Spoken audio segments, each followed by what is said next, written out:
Hello everyone, welcome to my YouTube channel.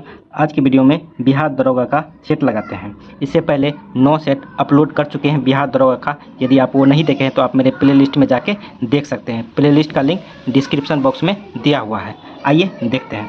पहला question है, dyslexia संबंधित है।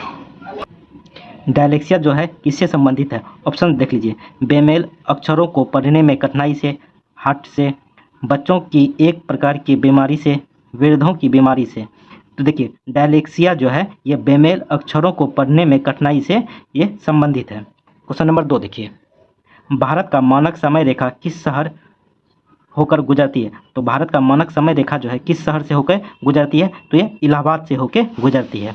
देखिए, जिसमें ऑप्शन बताने वाला होगा ऑप्शन भी बताएंगे, जिसमें ऑप्शन बताने वाला नहीं होगा डायरेक्ट आंसर बताते हुए निकलेंगे, क्योंकि ऑप्शन बताने से थोड़ा सा कुछ ज़्यादा ही टाइम लग जाता है, तो इसलिए कम टाइम में आप ज़्यादा से ज़्यादा रिवीजन कर सकें। देखिए क्वेश्चन नंबर 3, इनमें से कौन राजकीय भाषा नहीं है? तो इनमें से कौन जो है राजकीय भाषा नहीं? ऑप्शन देख लीजिए।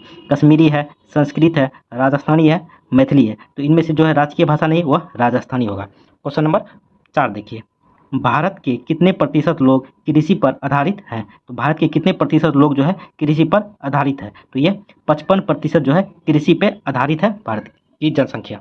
आइए क्वेश्चन नंबर 5 देखते हैं। देखिए क्वेश्चन नंबर 5, निम्नलिखित में से कौन सा सही सम्मिलित नहीं है? तो कौन सा कथन जो है सही सम्मिलित नहीं है? ठीक है, देखिए लोनार जो है यह मध्य प्रदेश दिया है, तो लोनार जो है यह महाराष्ट्र में है। ठीक है, तो लोनार मध्य प्रदेश ये गलत है, तो यह लोनार जो है महाराष्ट्र में है। तो सही देख लेते हैं। नक्की राजस्थान में है, केलारू आंध्र प्रदेश, चिल्का उड़ीसा।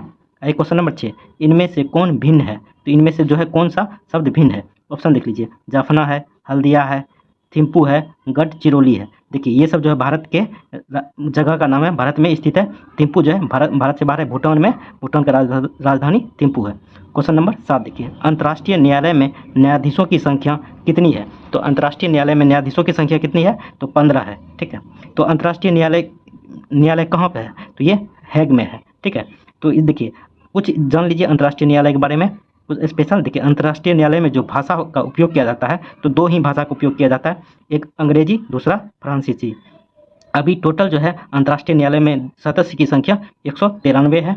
उसके बाद अभी जो अध्यक्ष है फिलहाल में जो बता रहे हैं वर्तमान में, तो जॉन होनोग है, जॉन होनोग जो अमेरिका के हैं। आइए क्वेश्चन नंबर 8 देखते हैं।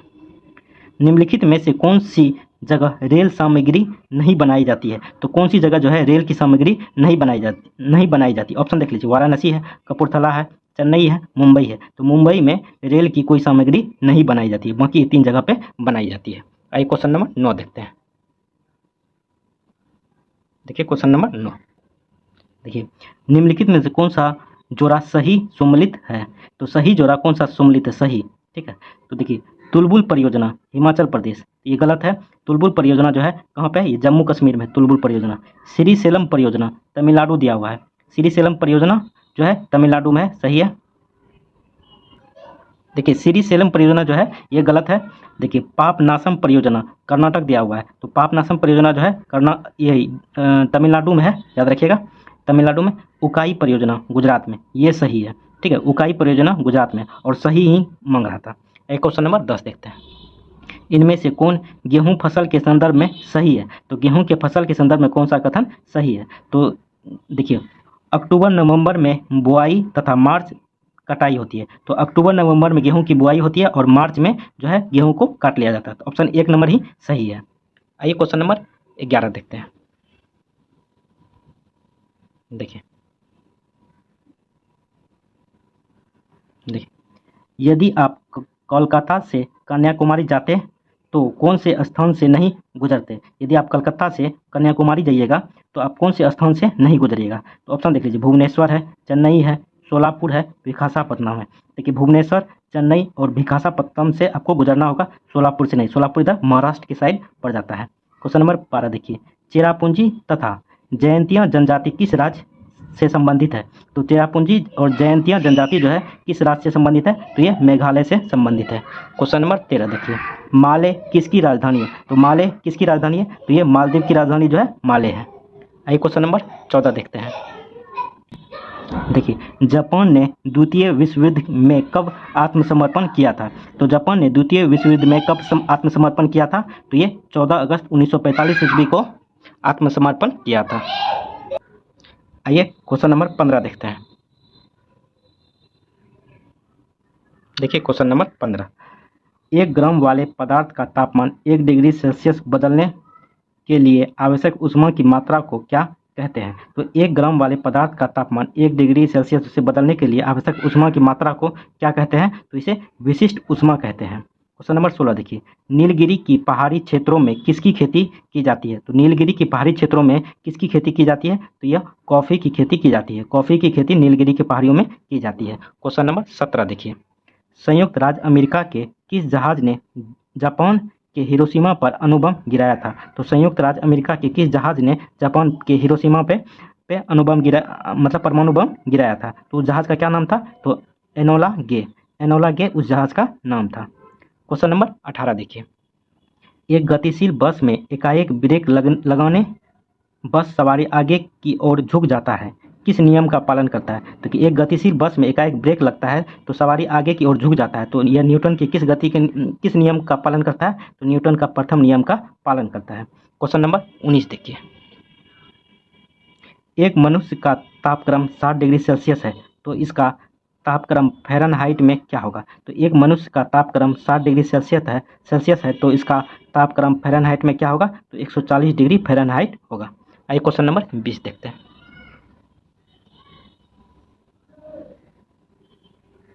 देखिए 20, कंठमाला या ग्वाइटर बीमारी संबंधित है तो कंठमाला या ग्वाइटर बीमारी किससे संबंधित है? ऑप्शन देख लीजिए, कान है, आँख है, गला है, मुंह है। तो ये कंठमाला या ग्वाइटर जो है गला से संबंधित है। क्वेश्चन नंबर 21, वे भूकंपीय तरंगे जिनके कण तरंगों की दिशा में समकोण में गति करते हैं कहलाती है। देखिए वे भूकंपीय तरंगे जिनके कण तरंगों की दिशा में समकोण में गति करते हैं वह कहलाती है तो द्वितीयक तरंगे कहलाती है, द्वितीयक तरंगे। क्वेश्चन नंबर 22 देखिए, 1 मिलियन का मान होगा 1 मिलियन का मान होगा कितना? 10 टू द पावर 6। तो 1 मिलियन का मान होगा 10 to the power 6।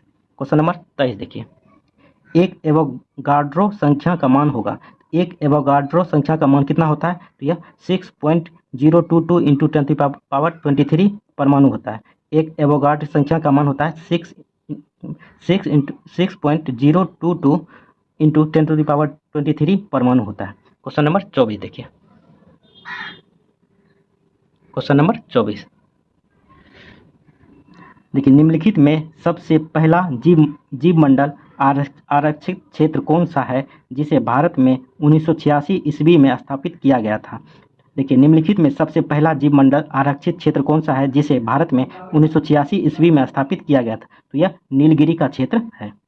Question number 25 देखिए, हैबर विधि प्रक्रम से बनाया जाता है तो हैबर विधि प्रक्रम से किसे बनाया जाता है? ऑप्शन देखिए, टीन है, अमोनिया है, इस्पात है, हाइड्रोजन है। तो हैबर विधि जो है अमोनिया बनाया जाता है। क्वेश्चन नंबर 26 देखिए, सिलिकॉन है क्या है? कंडक्टर है, सेमी कंडक्टर है, इंसुलेटर है या इनमें से कोई नहीं? सिलिकॉन जो है सेमी कंडक्टर है। क्वेश्चन नंबर 27 देखिए, निम्नलिखित में से किस शासक के शासन काल में नेपाल में बौद्ध धर्म का आगमन हुआ था? तो निम्नलिखित में से किस शासक के शासन काल में नेपाल में बौद्ध धर्म का आगमन हुआ था? किस शासक के काल में हुआ था? ऑप्शन देख लीजिए, समुद्रगुप्त है, अशोक है, चंद्रगुप्त है, हर्षवर्धन है। तो इसका राइट आंसर हो जाएगा अशोक। ठीक है। क्वेश्चन नंबर 28 देखिए, थोड़ा सा ऊपर कर लेते हैं। देखिए, निम्न पदार्थों में कौन केवल एक ही तत्व से बना है? तो निम्न में से कौन सा पदार्थ जो है केवल एक ही तत्व से बना है? ऑप्शन देखिए, हीरा है, बालू है, कांच है, पानी है। तो हीरा जो है केवल एक ही तत्व से बना है, कौन? कार्बन का अपरूप है। क्वेश्चन नंबर 29 देखिए, आधुनिक आवर्त सारणी आधारित है। आधुनिक आवर्त सारणी आधारित है किस पे? तो ये परमाणु क्रमांक पे आधारित है।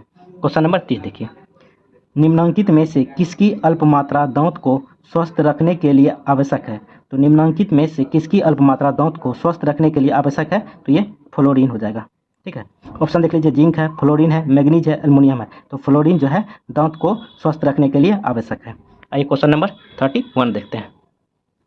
देखिए, निम्नलिखित में सदिश राशि है। सदिश राशि मतलब वेक्टर क्वांटिटी। सदिश राशि किसे कहते हैं? जिसमें द्रव्यमान और दिशा दोनों दिया हो तो उसको सदिश राशि कहते हैं। देखिए, ऑप्शन देख लीजिए, वेग है, द्रव्यमान है, समय है, लंबाई है, तो सदिश राशि जो है वेग हो जाएगा। क्वेश्चन नंबर 32 देखिए, निम्नलिखित में से कौन सा इंजन कमजोर होता है? तो निम्नलिखित में से कौन सा इंजन जो है कमजोर होता है? ऑप्शन देख लीजिए, डीजल इंजन है, पेट्रोल इंजन है, स्टीम इंजन है, इलेक्ट्रिक इंजन है। तो पेट्रोल इंजन जो है इन ऑप्शनों में से सबसे कमजोर होता है। क्वेश्चन नंबर 33 देखिए, एनटीपी पर किसी गैस के 1 मोल का आयत होता है। तो एनटीपी पर किसी गैस का 1 मोल का आयत होता है। ऑप्शन देख लीजिए, 63.5 लीटर, 10 × 10⁻⁵ लीटर, 22.4 लीटर, इनमें से कोई नहीं। तो इसका राइट आंसर हो जाएगा 22.4 लीटर। क्वेश्चन नंबर 34 देखिए, एल्केन का सूत्र होता है। तो एल्केन का सूत्र क्या होता है? तो एल्केन का सूत्र होता है CnH2n+2, CnH2n+2, ठीक है। और ये CnH2n हो जाएगा आपको एल्किन का फार्मूला, CnH2n एल्किन का फार्मूला होता है, एल्केन का CnH2n+2, इसका राइट आंसर हो जाएगा। क्वेश्चन नंबर 35 देखिए, एपिडर्मिक रोग संबंधित है। एपिडर्मिक रोग जो है किससे संबंधित है? ऑप्शन देख लीजिए, गला से, कान से, स्किन से, नाक से। तो एपिडर्मिक रोग जो है स्किन से संबंधित है। क्वेश्चन नंबर 36 देखिए, द्विधारी पद्धति में किसका प्रयोग होता है? द्विधारी पद्धति में किसका प्रयोग होता है? ऑप्शन देखिए, 0 तथा 9 का, 0 तथा 1 का, 1 तथा 9 का, 1 तथा 2 का। तो इसका राइट आंसर हो जाएगा 0 तथा 1 का द्विधारी पद्धति में इसका प्रयोग होता है। क्वेश्चन नंबर 37 देखिए, थोड़ा सा ऊपर कर लेते हैं। देखिए, यदि आप लोग को अच्छा लग रहा है तो आप लोग चैनल को जरूर सब्सक्राइब कर दें। देखिए, ऑप्थोल्मिक संबंधित है। ऑप्थोल्मिक जो रोग जो है किससे संबंधित है? तो ऑप्थोल्मिक रोग जो है आँख से संबंधित है। क्वेश्चन नंबर 38 देखिए, एक्वारेजिया में अम्लों का अनुपात है। एक्वारेजिया में अम्लों का अनुपात होता है कितना? तो 3:1 होता है, 3:1। क्वेश्चन नंबर 39 देखिए, पानी जनित रोग निम्नलिखित में से कौन है? तो पानी जनित रोग निम्नलिखित में से कौन है? निम्नलिखित में से कौन है? ऑप्शन देख लीजिए, मलेरिया है, टीबी है, प्लेग है, टाइफाइड है। तो पानी जनित रोग जो है टाइफाइड है। क्वेश्चन नंबर 40 देखिए, MMR का टीका दिया जाता है। MMR का टीका किस में दिया जाता है? तो ये मम्प्स, मसल्स, रूबेला में MMR का टीका दिया जाता है, mumps, muscles, rubella. Question number 41 देखिए, ब्रिटिश कंजर्वेटिव पार्टी को पहले क्या कहा जाता था? ब्रिटिश कंजर्वेटिव पार्टी को पहले क्या कहा जाता था? तो इसका पहले का नाम क्या था? तो इसका पहले का नाम टोरी था, टोरी। क्वेश्चन नंबर 42 देखिए, निम्नलिखित में से किस में प्रोटीन नहीं पाई जाती है? तो निम्नलिखित में से किस में प्रोटीन नहीं पाई जाती है? तो ऑप्शन देख लीजिए, मांस है, दूध में, चावल में, दाल में। तो इसका जो है प्रोटीन नहीं पाई जाती है, नहीं खोज रहा है, तो चावल में जो कार्बोहाइड्रेट पाया जाता है, चावल में प्रोटीन नहीं पाया जाता है, इसका राइट आंसर हो जाएगा चावल। क्वेश्चन नंबर 43 देखिए, किस तिथि को विश्व स्तनपान दिवस मनाया जाता है? तो विश्व स्तनपान दिवस कब मनाया जाता है? तो 1 अगस्त को विश्व स्तनपान दिवस मनाया जाता है। क्वेश्चन नंबर 44 देखिए, समस्थानिक परमाणुओं में क्या होता है? समस्थानिक परमाणुओं में क्या होता है? देखिए, समस्थानिक का इंग्लिश में नाम है आइसोटोप्स, ठीक है। आइसोटोप्स में क्या होता है? तो इसमें प्रोटॉनों की संख्या समान होती है। यदि समस्थानिक को थोड़ा देखिएगा तो इसमें परमाणु संख्या समान होती है और परमाणु द्रव्यमान जो है अलग अलग होता है। समस्थानिक उसी को कहते हैं, इसमें प्रोटॉनों की संख्या भी समान होती है। आइए क्वेश्चन नंबर 45 देखते हैं।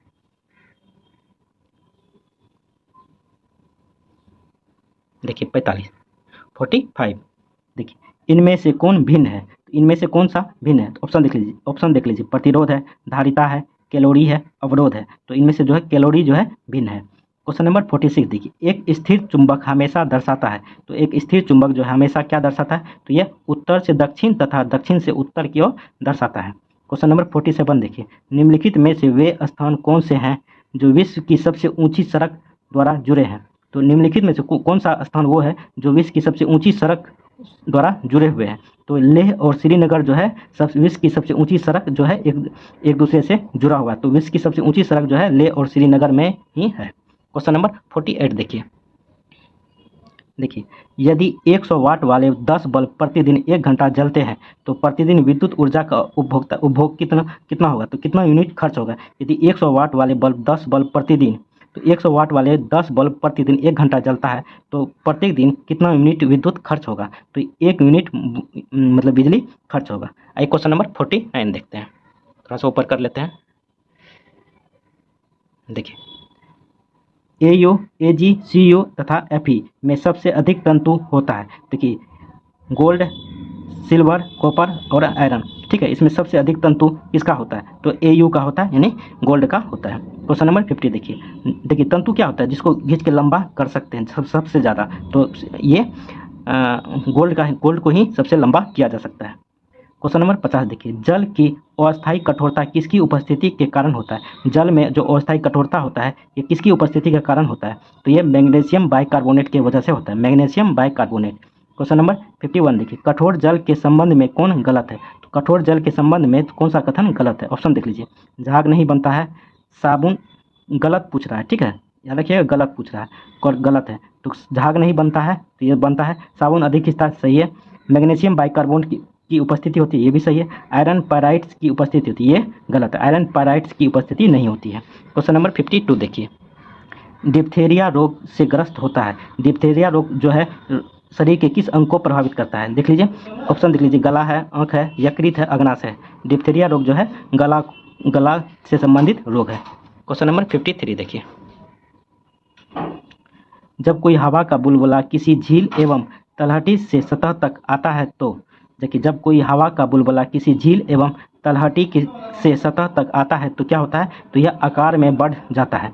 देखिए जब कोई हवा का बुलबुला किसी झील या तलहटी की सतह पर बढ़ता है तो यह आकार में जो है बढ़ जाता है। क्वेश्चन नंबर 54 देखिए, पॉजिट्रॉन की खोज किसने की थी, तो पॉजिट्रॉन की खोज जो है एंडरसन ने किया था। क्वेश्चन नंबर 55 देखिए, भारी जल का अनुभार होता है, भारी जल का अनुभार कितना होता है, तो 20 होता है, 20 AMU होता है। आइए क्वेश्चन नंबर 56 देखते हैं।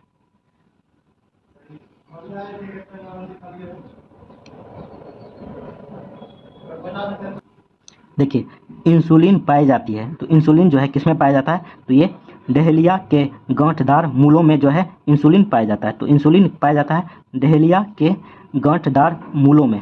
क्वेश्चन नंबर 57 देखिए, नाभिक का आकार होता है, तो नाभिक का आकार कितना होता है, तो नाभिक का आकार 10⁻⁻15 मीटर होता है, तो नाभिक का आकार जो है 10⁻⁻15। क्वेश्चन नंबर 58 देखिए, विटामिन सी है, तो विटामिन सी का रासायनिक नाम क्या होता है, तो विटामिन सी का रासायनिक नाम एस्कॉर्बिक अम्ल होता है, एस्कॉर्बिक अम्ल। क्वेश्चन नंबर 59 देखिए, वायुयानों के टायरों में भरने के लिए किस गैस का प्रयोग किया जाता है, तो वायुयान के टायर में जो है कौन सा गैस भरा जाता है, तो ये हीलियम गैस भरा जाता है। क्वेश्चन नंबर 60 देखिए, किसी तत्व के परमाणुक भार को किसमें व्यक्त किया जाता है, किसी तत्व के परमाणुक भार को जो है किसमें व्यक्त किया जाता है, तो इसे AMU में व्यक्त किया जाता है, AMU। आइए क्वेश्चन नंबर 61 देखते हैं। देखिए ल्यूमेन किसका मात्रक है, ल्यूमेन जो है किसका मात्रक है, तो ल्यूमेन जो है ज्योति फ्लक्स का मात्रक होता है। क्वेश्चन नंबर 62 देखिए, रेलगाड़ी जब स्टेशन पर पहुंचती है तो वह अपनी स्वाभाविक ध्वनि आवृत्ति से बदलती हुई लगती है, इसका कारण है देखिए, रेलगाड़ी जब स्टेशन पर पहुंचती है तो वह अपनी स्वाभाविक ध्वनि आवृत्ति से बदलती हुई लगती है, तो इसका कारण क्या है, तो डॉपलर प्रभाव है। क्वेश्चन नंबर 63 देखिए, आत्महत्या की थैली किसे कहा जाता है, तो आत्महत्या की थैली जो है लाइजोजोम को कहा जाता है, लाइजोजोम। क्वेश्चन नंबर 64 देखिए, युग्मक की शुद्धता के नियम का प्रतिपादन किया था, तो युग्मक की शुद्धता का प्रतिपादन किसने किया था, तो यह मेंडल ने किया था। क्वेश्चन नंबर 65 देखिए, ब्लड बैंक, देखिए थोड़ा सा ऊपर कर लेते हैं, देखिए ब्लड बैंक किसे कहा जाता है, तो ब्लड बैंक जो है किसे कहा जाता है, तो एस्पिलिन को कहा जाता है, एस्पिलिन को जो है ब्लड बैंक कहा जाता है। क्वेश्चन नंबर 66 देखिए, मक्खन होता है, मक्खन कैसे प्राप्त करते हैं, तो मक्खन जो है दूध में परिक्षिप्त वसा से प्राप्त होता है, दूध में परिक्षिप्त वसा से जो है मक्खन प्राप्त होता है। क्वेश्चन नंबर 67 देखिए, डायनामाइट बनाने में किस द्रव का प्रयोग किया जाता है, तो डायनामाइट बनाने में किस द्रव का प्रयोग किया जाता है, तो यह नाइट्रोग्लिसरीन का प्रयोग किया जाता है, डायनामाइट बनाने में जो है नाइट्रोग्लिसरीन द्रव का प्रयोग किया जाता है। आइए क्वेश्चन नंबर 68 देखते हैं। देखिए 68, ऐसे परमाणु जिनके परमाणु क्रमांक समान परंतु परमाणु भार भिन्न भिन्न होते हैं कहलाता है। देखिए ऐसे परमाणु जिसका परमाणु क्रमांक समान होता है परंतु परमाणु भार जो है भिन्न भिन्न होता है वह कहलाते हैं, तो वह समस्थानिक कहलाते हैं। इंग्लिश में यदि देखिएगा तो आइसोटॉप्स इसके कहते हैं। क्वेश्चन नंबर 69 देखिए, निम्नलिखित में से जमीन की कौन सी पर द्रव है, तो निम्नलिखित में से जमीन की कौन सी पर द्रव है, तो ये कोर पे जो है द्रव है। क्वेश्चन नंबर 70 देखिए, गन धातु एक मिश्र धातु है, तो गन धातु जो है एक मिश्र धातु है, किसके किसके मिश्रण का, तो कॉपर Sn और Zn का मिश्रण है, copper Sn Zn, CuSn Zn का जो है मिश्रण है गन मेटल। आइए क्वेश्चन नंबर 71 देखते हैं। एक बार बराबर होता है, एक बार कितने पास्कल के बराबर होता है, तो 10⁵ पास्कल के बराबर होता है। आइए क्वेश्चन नंबर 72 देखते हैं। देखिए, निम्नलिखित नामों पर विचार कीजिए। देखिए ये नाम दिया हुआ है, इसमें पूछा जा रहा है कि इनमें से कौन कौन नोबेल शांति पुरस्कार जीते हैं। तो इनमें से कौन कौन से जो है नोबेल शांति पुरस्कार जीते हैं। तो ऑप्शन है 1, 2, 1, 3, 4। तो ये पहला वाला आर्क बिशप डेमंड टूटू, उसके बाद 3 नंबर सोमेन पेरेज और 4 नंबर यासर अराफात जो है शांति में नोबेल पुरस्कार जीते हुए हैं। आइए क्वेश्चन नंबर 74 देखते हैं, 73 सॉरी। देखिए इधर है आपको परमाणु संयंत्र, इधर है राज्य। तो ये परमाणु संयंत्र किस राज्य में है वो देखना होगा। देखिए थाल जो है आपको महाराष्ट्र में, थाल जो है महाराष्ट्र में है, ठीक है, थाल आपका महाराष्ट्र में है। उसके बाद मनुगुरु जो है आपका तेलंगाना में है, मनुगुरु तेलंगाना में है, ठीक है।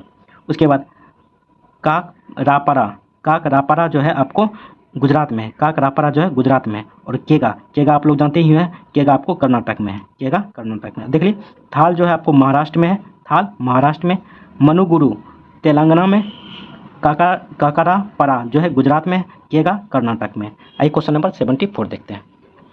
देखिए प्रकाश में ध्रुवण की घटना से यह सिद्ध होता कि प्रकाश तरंगे हैं। तो प्रकाश में ध्रुवण की घटना से यह सिद्ध होता है कि प्रकाश तरंगे हैं क्या, तो ये अनुप्रस्थ तरंगे हैं। क्वेश्चन नंबर 75 देखिए, नाइट्रोजन स्थिरीकरण में लेगी हीमोग्लोबिन एवं मुख्य काम क्या होता है। नाइट्रोजन स्थिरीकरण में लेग हीमोग्लोबिन का जो है मुख्य काम क्या होता है, तो इसका मुख्य काम जो होता है ऑक्सीजन का अवशोषण होता है। आइए क्वेश्चन नंबर 76 देखते हैं।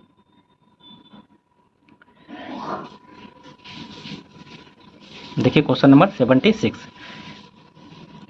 चिमनी से निकलने वाले धुएं में उपस्थित उड़ राख की मात्रा को कम करते हैं। तो चिमनी से जो है धुआं निकलता है उसको कम करने के लिए क्या उपयोग में लाया जाता है, तो यह उपयोग में विद्युतीय अवक्षेपण द्वारा इसको राख को कम किया जाता है, ठीक है, विद्युतीय अवक्षेपण के द्वारा। क्वेश्चन नंबर 77 देखिए, लाइकेन एक प्रकार का द्वैत पादप है जो विभिन्न वर्गों के पौधों के सहजीवी सहचार्य बनता है। ये किन 2 वर्गों के पौधे हैं। देखिए लाइकेन एक प्रकार का द्वैत पादप है जो विभिन्न वर्गों के पौधे के सहजीवी सहचार्य बनाता है। ये किन 2 वर्गों के पौधे हैं, तो ये शैवाल और कवक का जो है पौधा है, शैवाल और कवक का। क्वेश्चन नंबर 78 देखिए, प्रकाश संश्लेषण के दौरान ऑक्सीजन कहाँ से प्राप्त होता है। प्रकाश संश्लेषण के दौरान जो है ऑक्सीजन कहाँ से प्राप्त होता है, तो ऑक्सीजन जो है H2O से प्राप्त होता है, CO2 से ग्लूकोज प्राप्त होता है, ठीक है। क्वेश्चन नंबर 79 देखिए, दालचीनी पैर के किस भाग से एकत्र जाती है। दालचीनी जो है पैर के किस भाग से एकत्र की जाती है, तो यह छाल से जो है दालचीनी एकत्र किया जाता है, छाल से। क्वेश्चन नंबर 80 देखिए, क्वेश्चन नंबर 80, निम्नलिखित में से कौन सा पौधा मरुद्भिद है। निम्नलिखित में से कौन सा पौधा मरुद्भिद है। ऑप्शन देख लीजिए, सरसों का, अमरबेल का, करील का, इनमें से कोई नहीं। तो मरुद्भिद पौधा जो है करील का जो पौधा होता है मरुद्भिद होता है। क्वेश्चन नंबर 81 देखिए, BDU स्क्रीन में होती है। तो BDU स्क्रीन में क्या होती है, तो 80 अक्षर एवं 25 लाइन होती है। क्वेश्चन नंबर 82 देखिए, सर्वाधिक तेज गति का प्रिंटर है। तो सर्वाधिक तेज गति का प्रिंटर कौन सा होता है, तो यह लेजर प्रिंटर होता है। क्वेश्चन नंबर 83 देखिए, कंप्यूटर में प्रयुक्त विशेष मेमोरी इकाई कहा जाता है। तो कंप्यूटर में प्रयुक्त विशेष मेमोरी इकाई को जो है क्या कहा जाता है, तो रजिस्टर कहा जाता है, रजिस्टर। क्वेश्चन नंबर 84 देखिए, कंप्यूटर में मुख्य भंडारण को कहा जाता है। कंप्यूटर में जो है मुख्य भंडारण यानी मेन स्टोरेज किसे कहते हैं, तो इसे प्राथमिक मेमोरी को जो है मुख्य या मेन स्टोरेज कहा जाता है, प्राथमिक मेमोरी। आइए क्वेश्चन नंबर 85 देखते हैं।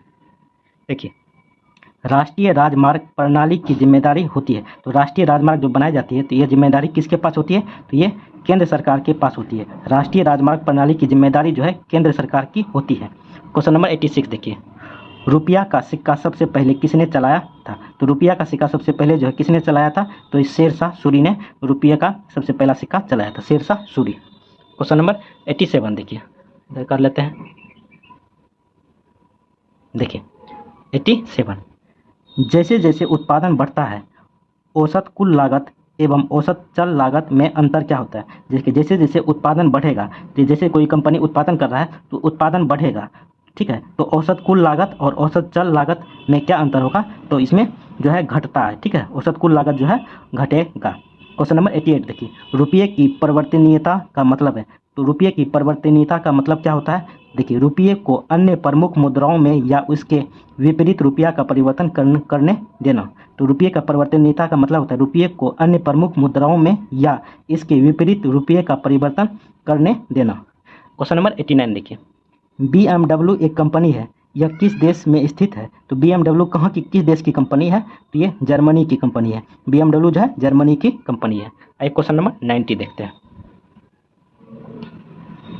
देखिए, भारत में उच्च जन्म दरों का कारण है। भारत में उच्च जन्म दरों का कारण है। ऑप्शन देख लीजिए, शिक्षा की कमी, संयुक्त परिवार प्रथा, सामाजिक अंधविश्वास, उपयुक्त सभी। तो भारत में उच्च जन्म दरों का कारण जो है उपयुक्त सभी हो जाएगा। शिक्षा की कमी भी, संयुक्त परिवार प्रथा भी, सामाजिक अंधविश्वास भी। क्वेश्चन नंबर 91 देखिए, किस शासक से श्रीलंका के राजा मेघवर्मन ने गया में एक बौद्ध धर्म स्थापित करने की अनुमति मांगी थी। तो किससे मांगी थी, तो ये समुद्रगुप्त से मांगा गया था। क्वेश्चन नंबर 92 देखिए, नालंदा विश्वविद्यालय की स्थापना का युग है। तो नालंदा विश्वविद्यालय की स्थापना किस वंश ने करवाया था, तो गुप्त वंश ने करवाया था। क्वेश्चन नंबर 93 देखिए, नालंदा खुला विश्वविद्यालय की स्थापना हुई थी। तो नालंदा खुला विश्वविद्यालय की स्थापना जो है 1990 ईस्वी में किया गया था। आइए क्वेश्चन नंबर 94 देखते हैं। देखिए, बिहार में 1967 ईस्वी में जिगर का टुकड़ा कहा गया। तो बिहार में 1967 ईस्वी में जो है जिगर का टुकड़ा किसे कहा गया, तो छात्रों को जो है जिगर का टुकड़ा कहा गया था। क्वेश्चन नंबर 95 देखिए, बिहार में संपूर्ण क्रांति का आह्वान कब किया गया था। तो बिहार में संपूर्ण क्रांति का आह्वान जो है कब किया गया था, तो 5 जून 1974 ईस्वी को जो है संपूर्ण क्रांति का आह्वान किया गया था। क्वेश्चन नंबर 96 देखिए, बिहार में सन 1977 में किस कमीशन के आधार पर पिछड़ा के आरक्षण का आंदोलन शुरू हुआ। बिहार में 1977 ईस्वी में किस कमीशन के आधार पर पिछड़ा के आरक्षण का आंदोलन शुरू हुआ था। तो उस कमीशन का क्या नाम था, तो उस कमीशन का नाम था मुंगेरी लाल कमीशन, मुंगेरी लाल कमीशन। आइए क्वेश्चन नंबर 97 देखते हैं। देखिए, 2011 की जनगणना के अनुसार बिहार राज्य की जनसंख्या घनत्व क्या है। तो 97 देखिए, 2011 की जनगणना जब हुआ था तो बिहार राज्य की जनसंख्या घनत्व कितना था, तो 1106 वर्ग किलोमीटर पर व्यक्ति, मतलब व्यक्ति रहता था। 1 किलोमीटर में 1106 व्यक्ति रहता है। 98 देखिए, जनगणना 2011 के आधार पर बिहार में शिशु लिंगानुपात क्या है। तो जनगणना 2011 के आधार पर बिहार में शिशु लिंगानुपात क्या है, तो कितना थी, 935। क्वेश्चन नंबर 99, 2011 की जनगणना के अनुसार बिहार के किस जिले की सबसे कम जनसंख्या थी। तो 2011 में जनगणना हुआ तो उसके अनुसार बिहार में सबसे कम जनसंख्या किस जिले की थी, तो शेखपुरा का। क्वेश्चन नंबर 100 देखिए, बिहार में चंपारण से निकाली गई नहर का नाम है। तो बिहार में चंपारण से जो नहर निकलती है तो नहर का क्या नाम है, उस नहर का नाम है तेउर नहर, तेउर नहर। देखिए 100 क्वेश्चन। यदि आपको इसका PDF चाहिए तो आप मेरे टेलीग्राम चैनल से जुड़ सकते हैं। टेलीग्राम का लिंक डिस्क्रिप्शन बॉक्स में दिया हुआ है। चलिए थैंक यू, चैनल को जरूर सब्सक्राइब कर दें। चलिए थैंक यू, जय हिंद।